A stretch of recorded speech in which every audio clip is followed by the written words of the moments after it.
River Unitarian Congregation. We gather with gratitude this morning on the traditional territory of the Adawanaran, Anishinaabe, and Haudenosaunee peoples.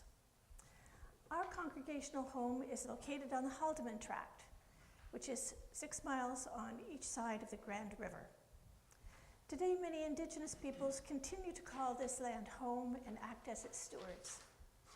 This stewardship responsibility extends to all peoples living here to care for the land and to preserve it for generations to come. We are indebted to the Indigenous teachers and teachings which inform us how to live in harmony with the earth. My name is Kathy Keefe, and I'm assisting Rev Jess with the service today. We welcome all of you to our service, especially those of you who are seeking for a spiritual home. Many of us were once seeking for something larger than ourselves to which we could belong and where we could feel rooted while searching for and creating meaning together. All humans need connection with other humans, to give and receive support, to feel rooted within community, to feel understood and accepted. Our congregation provides this for me and for all who participate within it. Other beings that are not human, including trees and fungi, are also organized in communities, which give and receive reciprocal support. And Rev Jess will be talking more about this today. There are many opportunities beyond our Sunday services to connect. To learn more, please review the weekly online newsletter, our website, Facebook group, and displays and pamphlets around the building. You can fill out a welcome card that looks like this, located on the back of the pews, to request a name tag or be added to our email list. The welcome cards can be placed in the offertory plate when they're circulated. I have a couple of announcements.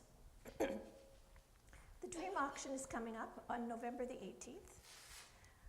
If you're not sure what the Dream Auction is all about, or you're stumped about what might be a successful Dream Auction offering, or don't know how much to charge, do you want to hear about some of the events that have been successful in the past?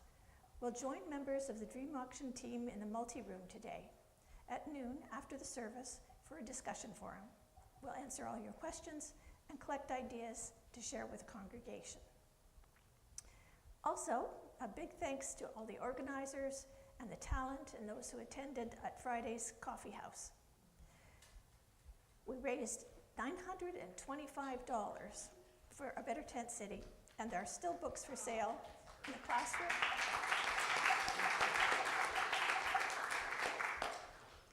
The books for sale are in the corner classroom. They're for $5 each, and you can give the money to Rev Jess, and all proceeds go to GRU and a Better Tent City. And now, may we set aside the busyness of our everyday lives, ensure that our cell phones are silenced, and consent to rest this morning in the warmth of fellowship and the promise of community. Please rise now in body or in spirit to sing our opening hymn, number 95, There's More Love Somewhere.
People have asked me why I don't clap as much during the hymns, and it's because if you've ever watched a live stream, there's just a little bit of a delay between the audio, and so it really looks like we don't know what we're doing, even more so than usual, so I try to stop myself from doing that on camera.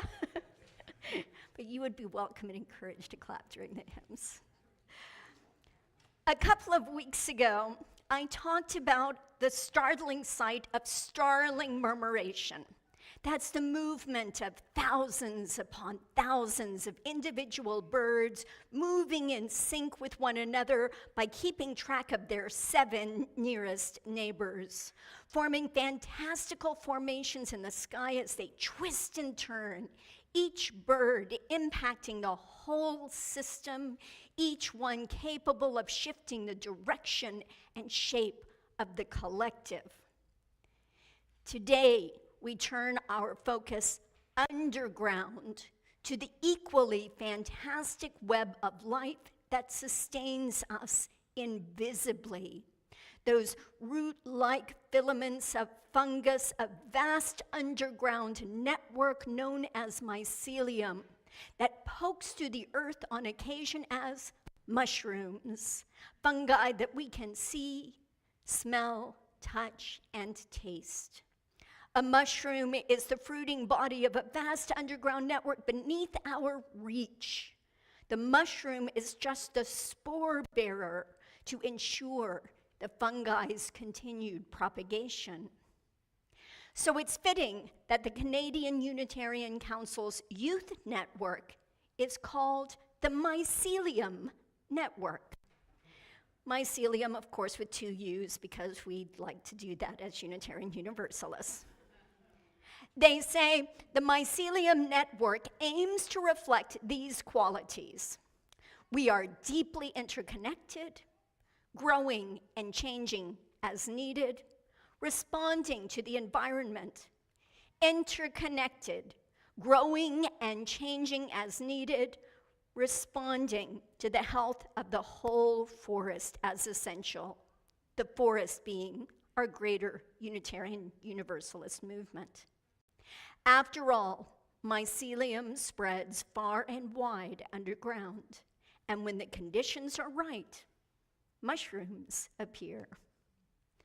And so we dedicate our chalice this morning to all our UU youth this morning and the energy and inspiration they bring to our community. Let this flame be a symbol of the wholeness we seek.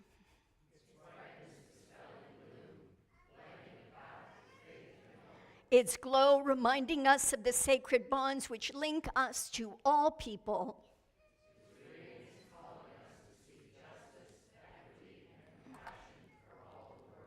Love is the doctrine of this church.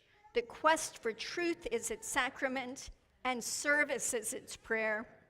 To dwell together in peace, to seek knowledge and freedom, to serve humanity in harmony with the earth. Thus do we covenant together. This morning, you are the story.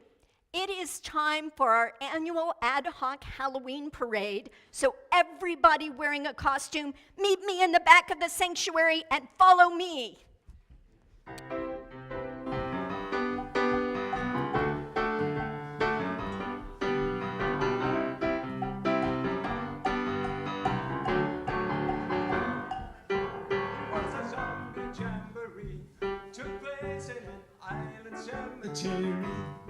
It was a zombie jamboree, took place in an island cemetery. Zombies from all part of the island, some of them was great calypsonians. Although the season was carnival, we get together in Bacchanal, and we're singing back to back, belly to belly. I don't give a damn, cause I'm done dead already. Oh, back to back, belly to belly at the zombie jamboree. I hear you talking back to back, belly to belly. I don't give a damn, cause I'm done dead already. Oh, back to back, belly to belly at the zombie jamboree. One female zombie wouldn't behave. See how she jumping out of your grave. In one hand, a quart of rum. In the other hand, she banging a conga drum. The lead singer start to make his rhyme.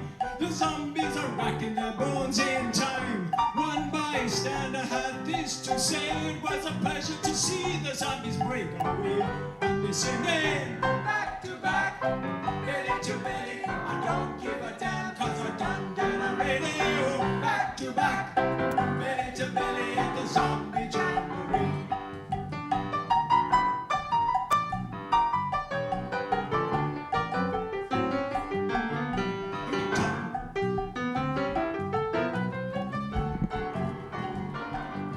I'm gonna talk to Miss Bridget Bardo and tell her, Miss Bardo, take it slow. All the men think they are Casanova when they see that she's barefoot all over. Even old men out in Topeka see their hearts getting weaker and weaker. So I'm going to ask her, for your sake and mine, at least wear her earrings part of the time. And I'm singing back to back, belly to belly. I don't give a damn 'cause I'm not dead already. Oh, back to back, belly to belly at the zombie jamboree.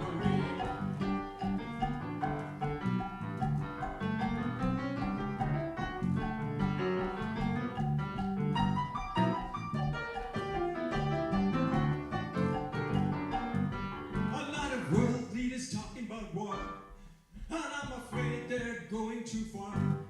So it's up to us, you and me, to put an end to catastrophe. We must appeal to their goodness of heart and ask them to pitch in and please do their part. Because if this atomic war begin, they won't even have a part to pitch in. And we'll be singing back to back, belly to belly. I don't give a damn 'cause I'm done dead already. Oh, back to back, belly to belly at the zombie jamboree. I will be singing back to back, belly to belly. I don't give a damn 'cause I'm done dead already. Oh, back to back, belly to belly at the zombie jamboree.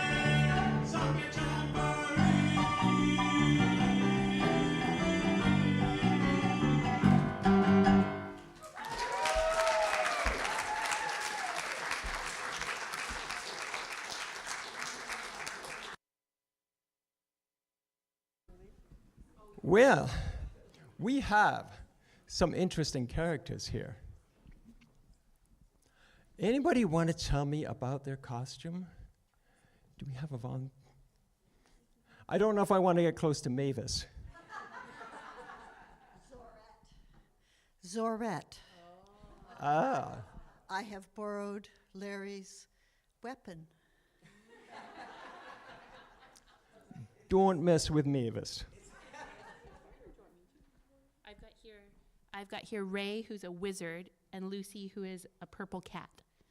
Hi, Purple Cat. Hi, Wizard. Thank you. Hi there. I'm a dragon. Ooh. Can you flap your wings? Awesome. I am the fabulous Wendella. I am a beaver. I love the teeth, yes. Anybody else? I am a dragon. A dragon. And you also have wings? You have awesome wings. Okay. Thank you all for joining in. Okay, I'm confused about the shark and the spider web. I'm the interdependent web on which we are all part.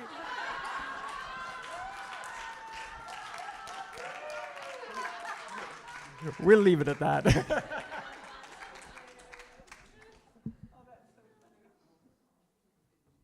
ourselves out to the classroom for the Belly to belly, I don't give a damn 'cause I'm down that I'm ready. Oh, back to back, belly to belly in the zombie jamboree. I hear you talking back to back, belly to belly. I don't give a damn 'cause I'm down that I'm ready. Oh, back to back, belly to belly in the zombie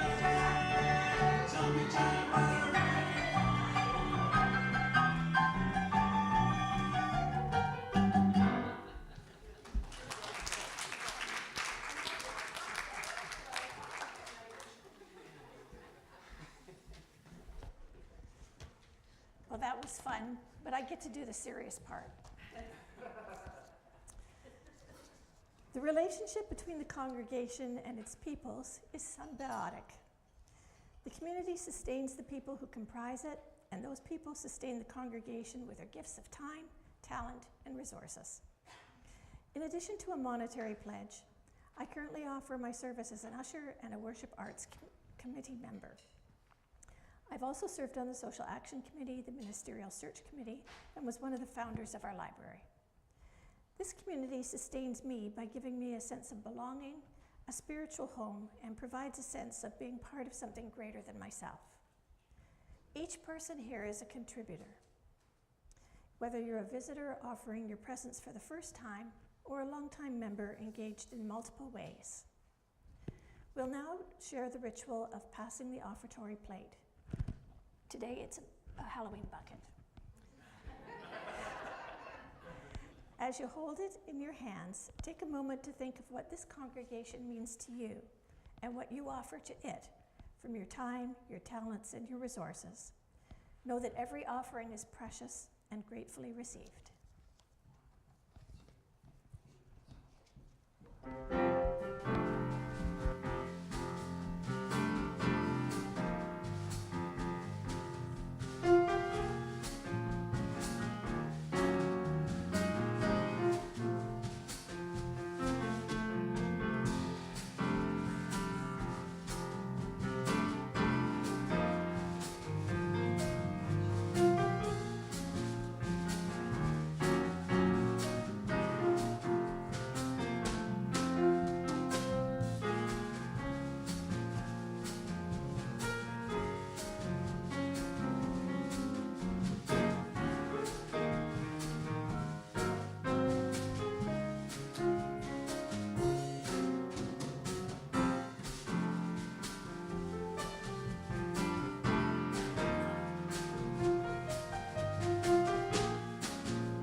So this costume is actually the costume I wore when I was 15 years old. And I played Cobweb in Midsummer Night's Dream, one of the 3 times I was in that play. And my mom went shopping for this material, and the only thing she found was like this insanely expensive chiffon, so she made me promise I'd never get rid of it. So Mom, still have it in the closet. Seemed appropriate for today. Adrienne Maree Brown finds 4 questions for us to consider that we might learn from fungi, lessons to help us live in harmony with one another and the earth, lessons of discernment and meaning making. Brown says fungi teaches us to ask, what's happening underneath the surface? How can we make the world digestible? How can we strengthen our connections? What do we do with the pain? Brown writes, mycelia see the potential life in everything. Everything dead and alive goes into the soil and gets processed into life. When we understand that our pain and grief are part of our aliveness, part of how we learn to be, and part of how we ultimately contribute to the life of the planet, we can learn to eat everything and make it fuel. We can recycle and upcycle everything because it is all material, data, content, source. We can make death into life. To do so, we must hold on to whatever is nourishing and possible that is available to us in this moment with our collective resources to transform ourselves and our communities. You are invited to light a candle of hope, or if there is a trial or triumph from your life you wish to share for communal sorrow or celebration, you may share at the microphone. I'll ask that we light the first candle as a prayer for peace in the Middle East and around the world. And may we start by finding peace in our own healing, hurting hearts.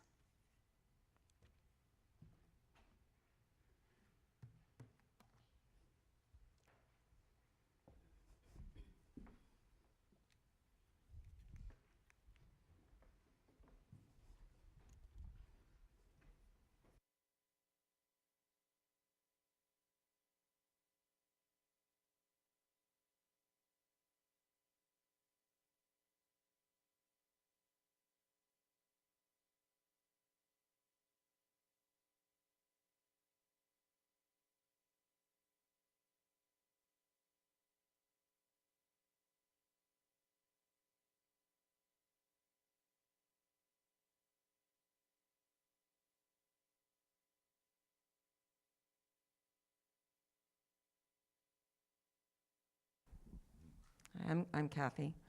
I have 2 candles of sorrow. Some of you know my mother's been in the hospital, and she's back there again with extreme respiratory problems. And my second candle is deep sorrow for some of my siblings who hold such resentment towards each other that might be healed.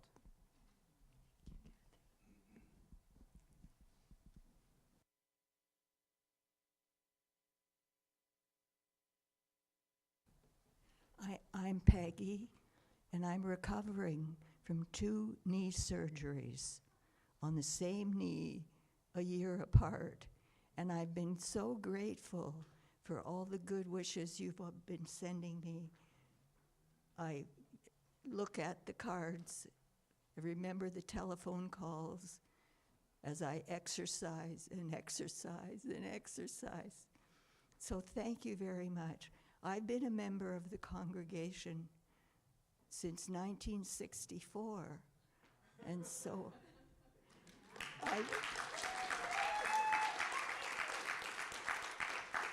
but more recently, you've been sending me birthday cards, which also help growing old. I'm clumsy and I'm slow, but I'm not in pain anywhere. So I'm learning how to walk with a walker. And hopefully, as the surgeon suggests, takes about a year to find out that the leg that got the surgery is part of you again. So let's hope for the best. But thank you for your help in sending me good wishes.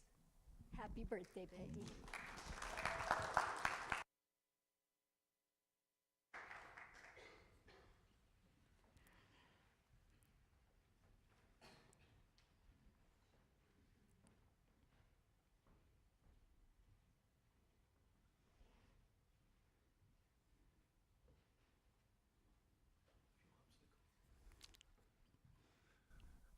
Good morning. I'm Larry.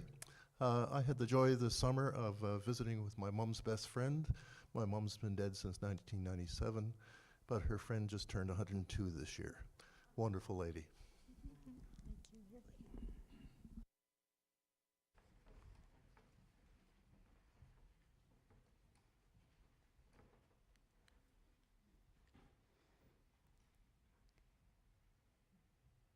We'll light a final candle in deep appreciation for that web of being, all of those threads that bind us together through birthdays, through new knees, through deep connections with this community over many years, with my mom for the interdependent web costume.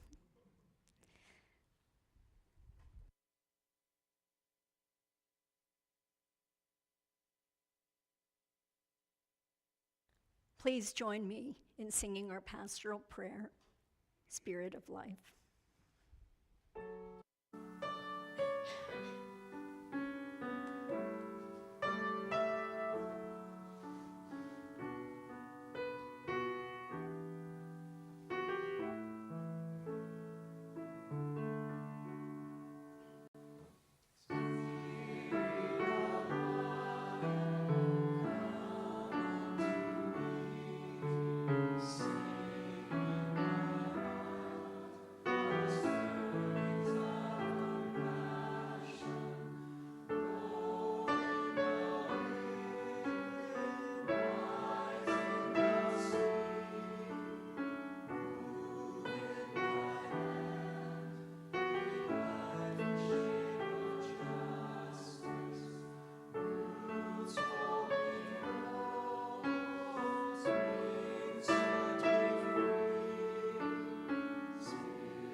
Peace activist Norman Cousins wrote, "I am a single cell in the body of 6 billion cells.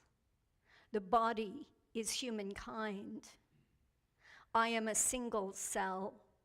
My needs are individual, but they are not unique. I am interlocked with other human beings in the consequences of our actions, thoughts, and feelings. I will work for human unity and human peace, for a moral order in harmony with the order of the universe. Together we share the quest for a society of the whole equal to our needs, a society in which we need not live beneath our moral capacity, and in which justice has a life of its own. We are single cells in a body of 6 billion cells. The body is humankind."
It's the stuff of nightmares, a plot from a horror movie, something that arrives in the dark for the last of us. There's a fungus among us, not just any fungus. There's a fungus among us, not just the friendly fermenters, bringers of bread and beer, not just the fomenting ilk preying on fallen leaves to rot, tilling, turning it to sink to soil. There is a fungus among us that is known as zombie fungi, whose lives depend on hijacking live insects, manipulating their host's behavior to ensure the fungus alone survives and procreates. One of those types of zombie fungi, and oh yes, there's more than one, is Ophiocordyceps unilateralis, which even the name sounds ominous. This particular fungus, whose name I will not try to say again, does not have a twitchy, muscular animal body with a centralized nervous system. It does not have an ability to walk or bite or fly. So it commandeers one. For part of its life, this fungus must wear an ant's body. Meanwhile, in physiological, behavioral, and evolutionary terms, the hapless ant becomes a fungus. Once inside the insect, the fungus strips the ant of its instinctual fear of heights, causing it to leave its safe nest and climb high up the nearest plant and then clamp its jaws in a death grip near a major vein in the plant that the insect cannot will itself to loosen.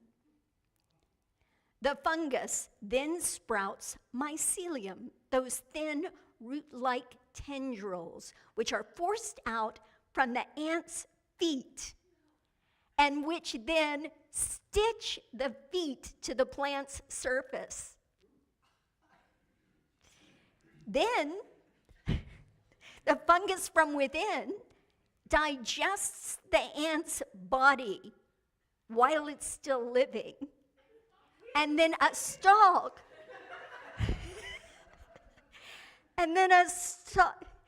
oh, I should get an amen for that. I don't know. It digests the ant's body, and then a stalk sprouts out from the ant's head.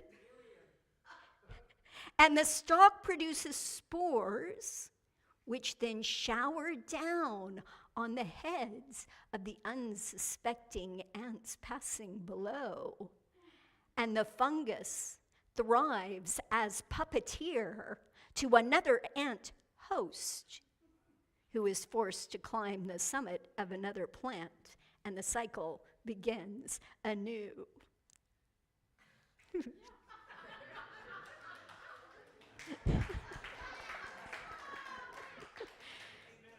Oh, that's so wrong. It does sound like something out of a science fiction novel, right? But zombie fungi are real, as well as really disgusting. We need not invent monsters, build sentient robots, nor look to outer space for alien life forms. The strangest aren't alien to Earth at all. The fungus is among us. Meanwhile, our brains tell us the story that we humans are masters of all we survey, because to an unusual degree among other mammals, we can manipulate our environment. And we commit to this outsized mythology of our superiority, even though we are actually not more adaptable than the smallest of entities, even though we are vastly outnumbered, even though We are newcomers on the geological time scale, relatively fragile on the planetary sphere. We who can be felled by the smallest virus from whom we have limited protection. Our every breath invites the outside in. Fungi expert Merlin Sheldrake, in his book Entangled Lives, writes, "Every inch of the planet is covered by microscopic organisms, microbes, including types of fungi. For your community of microbes, your microbiome, your body is a planet. Some prefer the temperate forest of your scalp, some the arid plains of your forearm, some the tropical forest of your crotch or armpit. Your gut, ears, toes, mouth, eyes, skin, and every surface, passage, and cavity you possess teem with bacteria and fungi. You carry around more microbes than your own cells. There are more bacteria in your gut than stars in the galaxy. For humans, identifying where one individual stops and another starts is not generally something we have to think about. It is usually taken for granted that we start where our bodies begin and we stop where our bodies end. But our lived reality is not so clear-cut from the point of view of how a fungus lives. We contain multitudes. We are more than the sum of our parts, but fungi, ever more so. That fungi live within us and around us. They straddle our cozy binary categories. Fungi are boundary dwellers, decompose waste, compose new soil, dwell between life and death. They are friends with healing medicine and foes armed with deadly harm. Fungi are both and neither, plant or animal. Fungi is the alpha and omega, the beginning and the end. And many forms of fungi extend their reach with mycelium, that part of the fungus that grows underground in those thread-like formations, which in turn can interweave with other systems, creating a vast system of filament, the wood wide web. Mycelium is ecological connective tissue. It is the living seam by which much of the world is stitched into relationship. Mycelium is the largest organism on Earth. It is among the most numerous, and it is among the most ancient. Plant life is socially networked by fungi, with 90% of all plant species dependent on fungi in some form. 90% in some kind of planthood partnership, complete with cooperation, conflict, and competition. As above, so below, biodiversity is dependent on the health of the 3 million or more types of fungi that help sustain and connect life on Earth. A road diverged in a yellow wood, and you and I cannot travel both and be one traveler, but fungus with mycelia can travel both roads and more simultaneously, and later redirect its resources when it finds which of those roads does indeed make all the difference.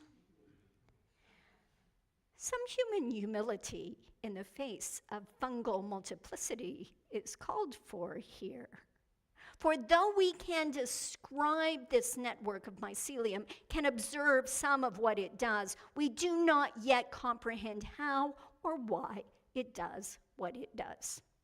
One of the barriers to our understanding mycelium is that we tend to think of it in human terms, which frankly dumbs it down. Instead, Sheldrake asks, what if we learn to think more like fungi? And to think more like fungi, we have to reassess how we define intelligence. Here's some of how fungi think. We know that fungi are promiscuous, with potentially thousands of sexually compatible partners, thus ensuring their continual evolution through creative procreation. They are unlikely to be threatened by extinction. Fungi are problem solvers. There are experiments that have shown that mycelium can be used to find the most efficient paths through mazes, to find the best routing for roadways, through traffic, subway systems, and even once has mapped the shortest path through an IKEA store. No kidding, that was a real experiment.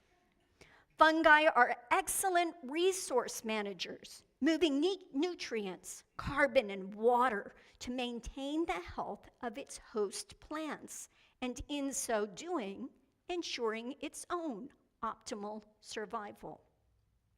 Fungi serve as filters of toxins, radiation, oil spills, transforming pollution by neutralizing and rehabilitating contaminated dirt back into healthy soil.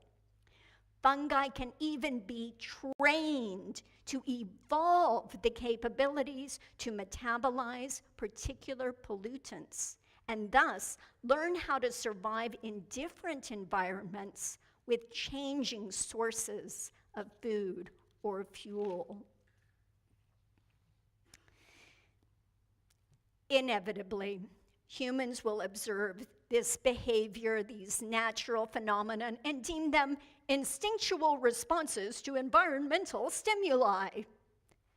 But Merlin Sheldrake warns that our very definition of intelligence is, in fact, not so intelligent. Humans have used ourselves and the structure of our brains and the existence of a central nervous system and what we believe as free will to define intelligence.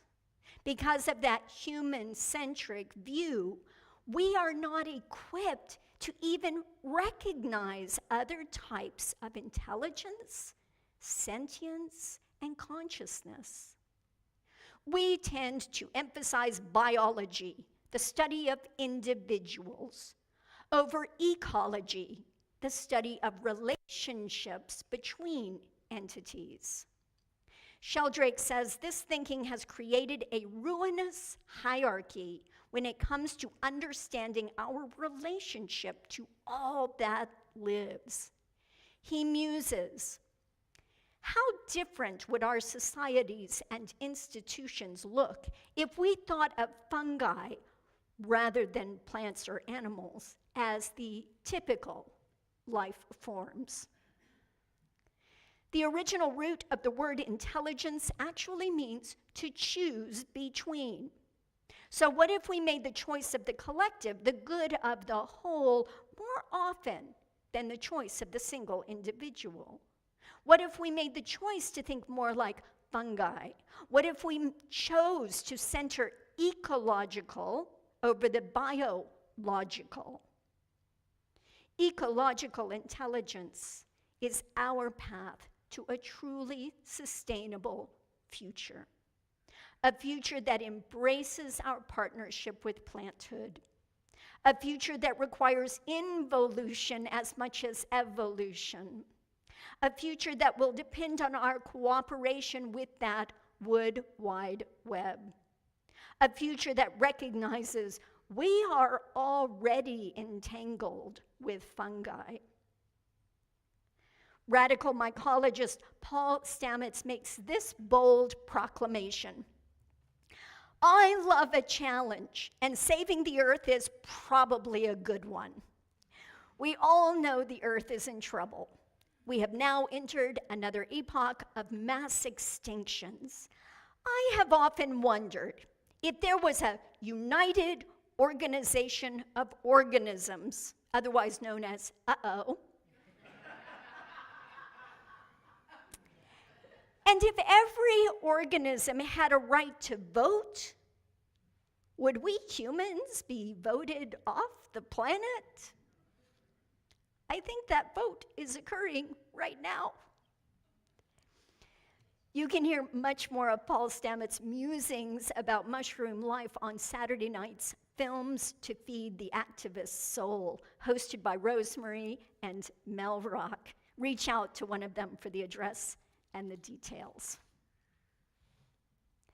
Grace Lee Boggs said, "Building community is to the collective as spiritual practice is to the individual." Building community is to the collective as spiritual practice is to the individual. And that process of building community is the practice of composting. Because, let's face it, shit happens. And thank goodness. Because in its nonlinear, iterative process of composting, Adrienne Maree Brown says that we make fertile ground out of the nutrients of sunlight, water, and everything that dies to nurture the next cycle of life. All that has come before is in the soil, which now yields a new economy of relationships, a new society of care and respect. In that paradigm, there is no failure. Everything we attempt, everything we do is either growing up as its roots go deeper or it's decomposing, leaving its lessons in the soil for the next attempt. This is the literal afterlife. Mycologist Merlin Sheldrake notes that our behavior as humans qualifies us as being among the world's complex adaptive systems. He writes, complex because their behavior is difficult to predict from a knowledge of their constituent parts alone. Adaptive because they self-organize into new forms or behaviors in response to their circumstances. You, like all organisms, are a complex adaptive system. So is the World Wide Web. So are brains, termite colonies, swarming bees, cities, and financial markets, to name a few. Within complex adaptive systems, small changes can bring about large effects that can only be observed in the system as a whole. Rarely can a neat arrow be plotted between cause and effect. Stimuli, which may be unremarkable gestures in themselves, swirl into often surprising responses. Financial crashes are a good example of this kind of dynamic, non-linear process. So are orgasms and sneezes. In her book, Emergent Strategy, Adrienne Maree Brown echoes Sheldrake's assurance that we are capable of radical transformation. Brown's definition of emergence is the way complex systems and patterns arise out of a multiplicity of relatively simple interactions. Emergent strategy is a way to build complex patterns and systems of justice and liberation through relatively small interactions. Brown writes, all of us who are working to build an equitable, just, abundant, and resilient future here on Earth have much to learn about mycelia, the fungal network that binds the soil beneath our feet and works as a communication mechanism between trees, among other things. What impresses me most about mycelia is the majority of its existence and work is done underground, and yet it tangibly contributes to the resilience and well-being of itself and its entire ecosystem. I think humans, and especially those of us who are seeking collaborative justice, have so much to learn from our not-so-distant fungal relatives. The earth teems with life. There is an unseen universe in every inch of soil, roiling under our skin, modulating every organ, modifying every morsel of food we contemplate or consume. So, all due respect to that peace activist, Norman Cousins, who proclaimed, "We are single cells in a body of 6 billion cells." There are multitudes of more than human cells that we interact with and are interdependent upon for the sustenance of our lives. We contain multitudes, true, and we live within multitudes of multiverses, both seen and unseen. What possibilities lie ahead if we expand our understanding to commune with the fungus among us, present in every intake of breath, present in every handful of matter? I'll close with a poem inspired by the Persian poet Hafez, written by Daniel Ladinsky. This is called "In a Handful of God." Poetry reveals that there is no empty space. When your truth forsakes its shyness, when your fears surrender to your strengths, you will begin to experience that all existence is a teeming sea of infinite life. In a handful of ocean water, you could not count all the finely tuned musicians who are acting stoned for every intelligent and sane reason, and of course, are becoming extremely sweet and wild. In a handful of the sky and earth, in a handful of God, we cannot count all the ecstatic lovers who are dancing there behind the mysterious veil. True art reveals there is no void or darkness. There is no loneliness to the clear-eyed mystic in this luminous, brimming, playful world. May it be so. Will you rise in body or in spirit for a closing song, number 163 in the gray hymnals, for the earth forever turning.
Beatrix Potter, famous for her children's books featuring Peter Rabbit, was also a Unitarian and a skilled amateur mycologist who studied mushrooms and drew elaborately detailed illustrations of fungi.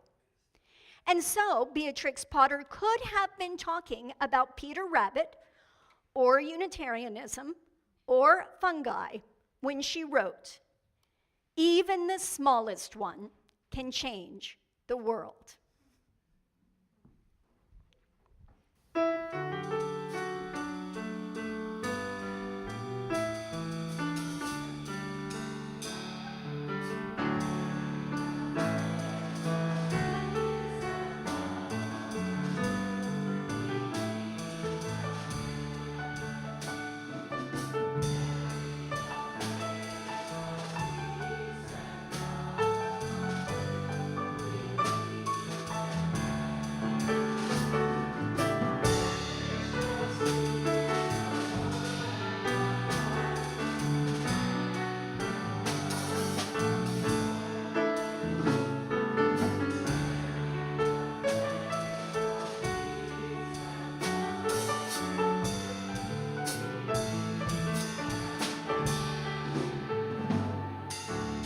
Let the people say, Amen.